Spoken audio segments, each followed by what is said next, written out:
Welcome to HR9 news. Telugu Desam party 43వ ఆవిర్భావ దినోత్సవ సందర్భంగా శనివారం కడప జిల్లా పోరుమామిళ్ల మండలం రంగసముద్రం పంచాయతీలో రంగసముద్రంలో ఎంపీటీసీ కల్వకూరి రమణనాయుడు ఆధ్వర్యంలో ఆయన కార్యాలయం వద్ద పార్టీ జెండా ఆవిష్కరణ కార్యక్రమానికి ముఖ్య అతిథిగా బద్వేలు కూటమి ఎమ్మెల్యే అభ్యర్థి బొజ్జ రోషన్న తెలుగుదేశం పార్టీ జెండాను ఎగురవేయడం జరిగింది.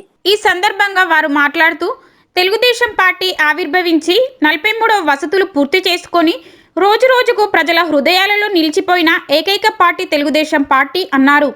ఈ సందర్భంగా కల్వకూరి రమణ మాట్లాడుతూ పార్టీ కోసం, పార్టీ అభ్యున్నతి కోసం అహర్నిశలు కష్టపడి పనిచేస్తామని, అన్ని విధాల కార్యకర్తలకు అండగా నిలుస్తామని పిలుపునిచ్చారు. ఈ కార్యక్రమంలో తెలుగుదేశం పార్టీ నాయకులు కల్వకూరి చిన్న వెంకట, సుబ్బయ్య, శివశంకర్, కేశవ, రమేష్, బండి, ఓబులేసు, పాపయ్య, నాయబ్ శివ, రాజేష్, శ్రీనివాసులు, మురళి, శ్యామ్, సుధాకర్ కార్యకర్తలు పాల్గొని కార్యక్రమంను విజయవంతం చేశారు. మన ఆంధ్రుల ఆరాధ్య దైవం అన్నగారు స్వర్గీయ ఎన్టీ రామారావు గారు ఆంధ్రుల అభిమానం, ఆత్మగౌరవం కాపాడే ఉద్దేశంతో బడుగు బలహీన వర్గాల జీవన విధానాన్ని మార్చాలనే ఉద్దేశంతో ఆయన మన తెలుగుదేశం పార్టీ స్థాపించడం జరిగింది. ఈ 43 సంవత్సరాలలో ఎన్నో ఒడిదుడుకులు ఎదుర్కొని పార్టీని ఆ రోజు అన్నగారు, ఆయన తర్వాత చంద్రబాబు గారు, మరి వారి వారసుడుగా లోకేష్ గారు పార్టీని ఎంతో బలపరుస్తూ ఈరోజు ప్రపంచంలోనే ప్రాంతీయ పార్టీకి అత్యధికంగా 1 కోటి మంది సభ్యత్వాలు ఉన్న పార్టీ తెలుగుదేశం అనే పార్టీ చెప్పడానికి మనందరం గర్వపడాలి.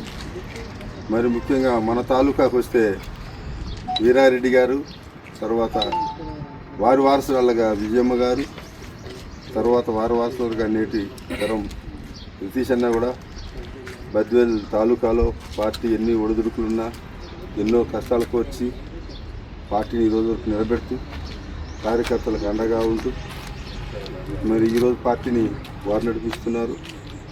నేటికి ముఖ్యంగా నిన్న కాశీనాయన ఇష్యూలో కూడా జ్యోతిలో అటవీశాఖ వారు బిల్డింగ్లన్నీ పడగొడుతుంటే వెంటనే స్పందించి నితీష్ అన్న, మరి బీజేపీ నాయకుడు పురంధరేశ్వర గారు, తర్వాత ఆదినారాయణ రెడ్డి గారు, తర్వాత మన జనసేన నాయకులు అందరూ కలిసి ఢిల్లీకి వెళ్ళి దాన్ని మళ్ళీ సాధించుకొని రావడం ఎంతో సంతోషకరమైన విషయం.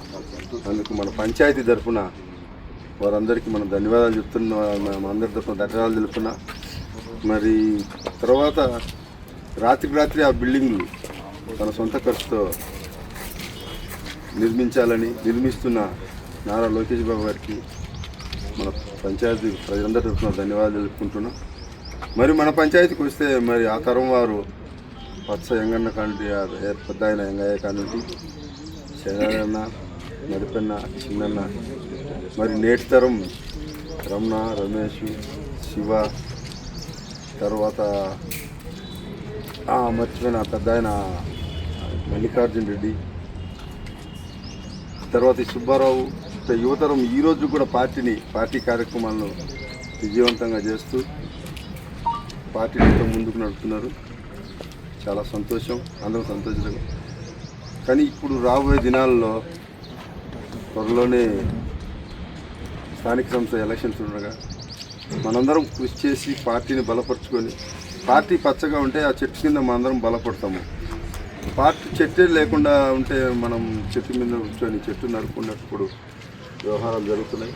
కాబట్టి పెద్దలు ఆలోచించి దయచేసి ఇవన్నీ వదిలేసి మన పార్టీ బలోపేతానికి ఈ పంచాయతీలో అభ్యర్థిగా నేను ఒకడున్నా. కాబట్టి మనందరము అధిష్టానానికి రేపు తలకాయ దించుకునే విధానం కాకుండా తలకాయ ఎత్తుకునేటట్టు మనందరం పనిచేయాలని పెద్దలను కోరుకుంటూ, మరి చిన్నవాళ్ళను కూడా హుషారుగా చాలా thanks for now days generation. ఈ జనరేషన్ చాలా బాగున్నారు, మీ అందరికీ చాలా థ్యాంక్స్. కాబట్టి భవిష్యత్తులో మనందరం కలిసికట్టుగా పనిచేసి విజయం సాధించి తలెత్తుకొని మన అధిష్టానం దగ్గర నిలబడగలిగే స్టేజ్లో, పొజిషన్లో మనం ఉండాలని మీ అందరినీ కోరుకుంటూ ఈ అవకాశం ఇచ్చిన నాకు పెద్దలందరికీ ధన్యవాదాలు.